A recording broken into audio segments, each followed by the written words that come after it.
కామారెడ్డి జిల్లా Banswada SMP function హాల్లో ప్రజాపాలన ప్రగతి ప్రణాళిక నియోజకవర్గ స్థాయి సమావేశం జరిగింది.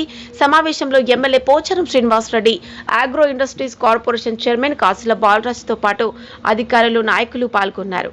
రేవంత్ రెడ్డి నాయకత్వంలో అన్ని విధాలుగా అభివృద్ధి సంక్షేమ పథకాలు బ్రహ్మాండంగా జరుగుతున్నాయని అన్నారు.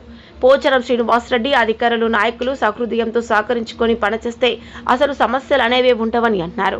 పోచారం శ్రీనివాసరెడ్డి ప్రజలకు మోసం చేసి అక్రమ ఆస్తులు డబ్బులు సంపాదించుకొని ప్రజలకు మోసం చేసినటువంటి నాయకుడు కానే కాదన్నారు.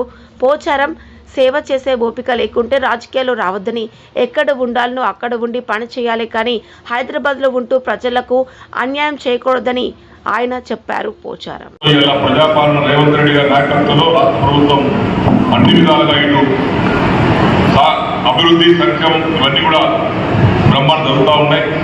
ప్రభుత్వ ప్రతినిధులు, ప్రజా ప్రతినిధులు కలిసి సౌహృదయంతో ఒకరికొకరు పరస్పరంగా సహకరించుకొని పనిచేస్తే అసలు సమస్యలే ఉన్నాయని నాకు అనుభవం అని చెప్పి కూడా నేను మనం చేస్తూ ఉన్నాను.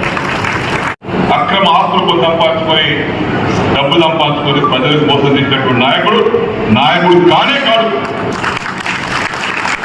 నీకు సేవ చేసి ఓపిక లేకపోతే రాకు, ప్రజలకు మోసం చేయకు. నువ్వు ఉండేది ఆడుండాలో ఆడుండు కానీ హైదరాబాద్ కాదు ఉండేది. నువ్వు ఉండేది బాన్స్వాడ కాన్స్టిట్యూన్సీ హెడ్ క్వార్టర్లో, బాన్స్వాడ గ్రామాల్లో.